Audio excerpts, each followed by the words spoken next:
again, everyone, and welcome back to SFF180. It is Monday morning, January the 7th, and time once again for the mailbag, the first mailbag of 2019. And it looks like it's going to be a pretty decent one. I think I have 7 packages to open for you. So otherwise, I hope you guys have had a great week. I have had a pretty good one myself. New review coming up first thing in the morning. Very exciting book coming out tomorrow that I know a lot of folks are looking out for. And so I will be posting my review early in the morning. But if you are a Patreon supporter, you will most likely be able to watch it tonight, early access. So look out for that. Otherwise, I really don't have anything in the way of announcements other than that this year is getting off to a pretty decent start in terms of productivity. I may talk about that a little more next week. Tell you what I'm doing to sort of enhance my productivity, as it were. But I'm feeling good about things. Yeah. So let's get into these packages and see what we have, shall we? Okay, and first up, I have these big old vacuum seal packages that look like they might be from Hachette, so we'll find out. It is. This is from the Red Hook imprint, which does some fantasy stuff alongside Orbit. This is a book called The Wolf in the Whale, not The Wolf and the Whale in the Whale. All right, which sounds like a pretty bad deal for the wolf. But this is by Jordana Max Brodsky, and let me see. No cell sheet, right? Okay, so it goes like this: born with the soul of a hunter and the spirit of the wolf, Omat is destined to follow in her grandfather's footsteps, invoking the spirits of the land, sea, and sky to protect her people. But the gods have stopped listening, and Omat's family is starving. Alone at the edge of the world, hope is all they have left.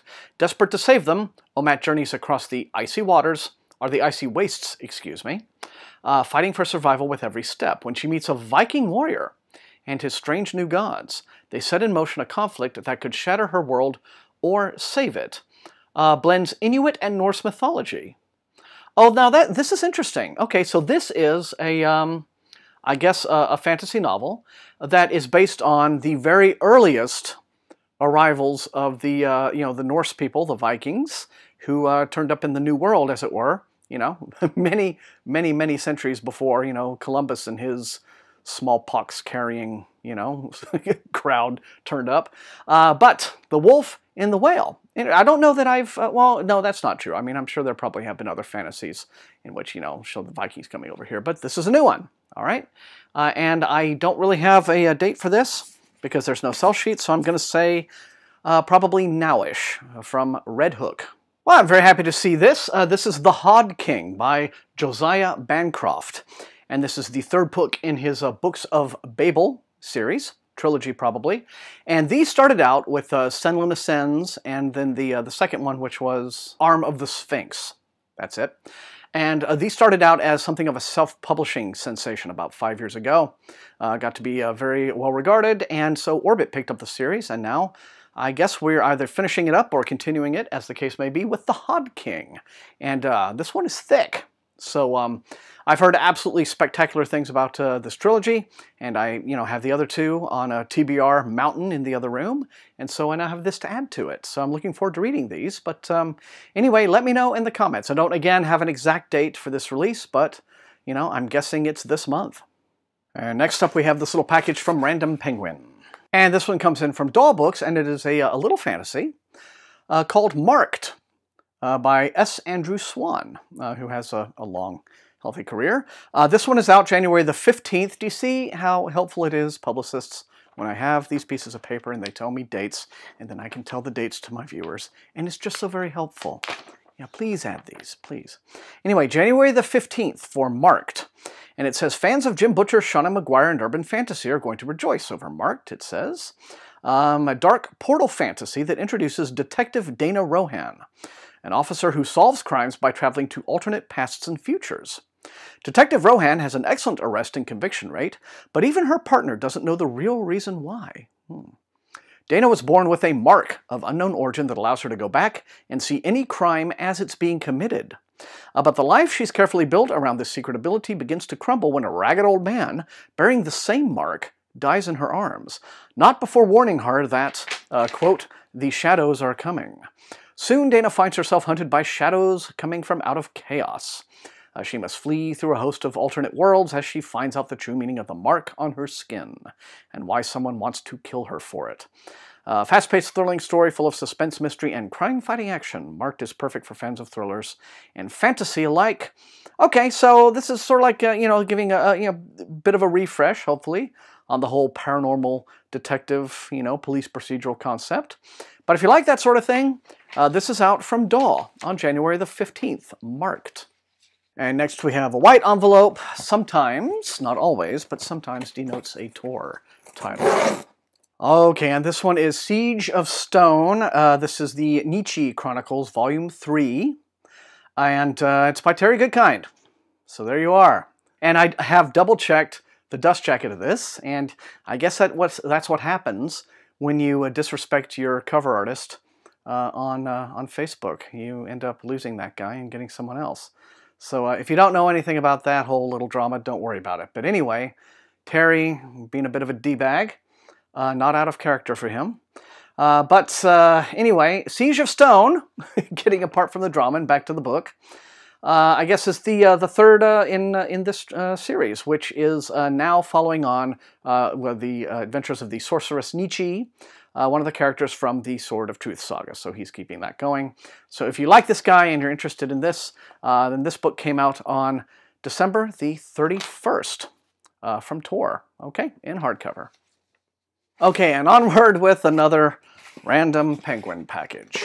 And this is an arc from Del Rey Books for No Country for Old Gnomes. Ha ha ha. New book collaboration between Delilah S. Dawson and Kevin Hearn, and it is the sequel to Kill the Farm Boy, which came out last year, which I got and still haven't read.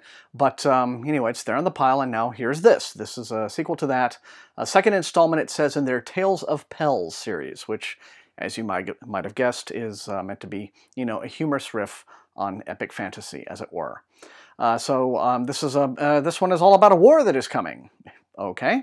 On one side, there's a pun there that I'm not going to read, simply because I don't want to get that many hate comments. And it goes on to say, on one side of this war stand the gnomes, small, cheerful, possessing tidy cardigans and no taste for cruelty. On the other side sit the halflings, proudly astride their war alpacas, carrying bags of grenades and hungry for a fight, and pretty much anything else. Okay, so it goes on to, I guess, detail this war. All right, if you like a fantasy, comedy, as it were, this No Country for Old Gnomes will be out from Del Rey on April the 16th. So you'll have to let me know if you would like coverage of that. Okay, here is one that looks like it comes from a small press. I think this may have been someone who sent me a query, and I went ahead and said, yeah, sure, why not? So let's see what we have. Okay, I do remember getting contacted about this. This was an author query. The author is Shami. I hope that I pronounced that right. Shami, S-H-A-M-I. Shami Stovall. And the book is called Star Mark Rising, and as you see, it appears to be either small press, quite possibly a self-published title. And it's described as epic science fiction. Okay, the Star Mark, led by a cyborg captain and crewed by humans, rises in the military ranks of a superhuman-dominated society. But when the captain turns to assassinations and blackmail, the first mate attempts to save the lives of the crew before they're caught and executed. Okay, so it's described as a fast-paced space opera, seeks to appeal to fans of John Scalzi, Alistair Reynolds, Heinlein, people like that. Okay, so that kind of, I guess, very old-school military SF, as it were. Comes out February the 19th on Kindle and EPUB and trade paperback, and an audiobook. All right. So thank you very much. Star Mark Rising, 19th of February. Let me know in the comments. And just a couple more to go, and this one is from Simon & Schuster. This is very nice to see. This is the finished copy of Outside the Gates by an Oregon author named Molly Gloss. And this is actually a book that came out some years ago. It appears that what Saga is doing is they have rediscovered Molly Gloss and are busy bringing her books back into the world. They have like 2 or 3 scheduled that I know of, and probably some more short fiction collections and short novels like this one.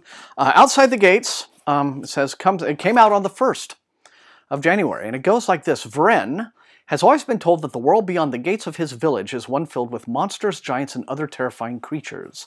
But when he confides to his family about his ability to talk to animals, He's outcasted to the very world he's been taught to fear his whole life. He expects to die alone, lost and confused, but he finds something different altogether, refuge in a community of shadowed people with extraordinary powers.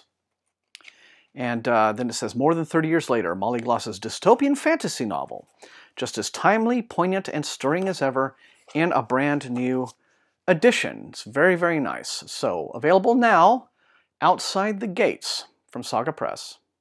And finally, this package from HarperCollins. And Harper has sent me 2 books this time. I've actually already got one of these, and this is a new one, Sinless by Sarah Tarkoff and its sequel, Fearless. They sent me this last year, and I guess they're making sure that everyone who gets it has the series from the very beginning. But anyway, the premise behind this series is that this is set in a near-future society in which right and wrong are manifested by beauty and unattractiveness. So it's the commodification of beauty, that theme. Fearless, the sequel, comes out the 15th of January, and it says, a sweeping, swiftly paced adventure in an original world. Fearless displays the inventiveness of Danielle Clayton's The Bells and Scott Westerfeld's Ugly series, right? So everything Grace Luther believed about Great Spirit is a lie, a beautiful myth constructed by the government of the prophets to keep humanity in line. Ain't that the way? So in Fearless, Grace has chosen to join the resistance to expose the global government that has played God with its people, no matter the consequences. Okay, so it feels like, you know, it follows that sort of... These aren't marketed as YA, it doesn't look like, but it's following that kind of dystopian novel template, right? So, oh, the oppressors are oppressing us. Let us resist and join the resistance and fight back. That kind of story, okay? But anyway, Sinless and now Fearless, available on the 15th of January from Harper Voyager. And that is all I have for this, the very first mailbag of 2019. I want to thank all you guys for joining me. You know the drill. Light up those comments. Let me know which of these looks most interesting, exciting to you, which you would like to see me prioritize for review. Otherwise, if you enjoyed watching, leave a like, share the video far and wide with all of your SFF reading friends, and above all, please hit that sub button. That's how the channel grows. Getting very, very close to that 6,000. So let's push it up and over. This year, by the end of 2019, maybe I can be at 7,500? Shall we? That would be awesome. You can also support the channel at my TeePublic store and at my Patreon, where recruits in the Winx Army get little perks like getting to see some of these videos. Early access. I want to thank those awesome people for their added support. I've had a few new ones, a little flurry of new patrons lately, and I'm very, very grateful to those folks, as I am to all of them. And I want to thank you guys. I'm grateful to you for being the best viewers in all of BookTube. And until I see you all next time, happy reading.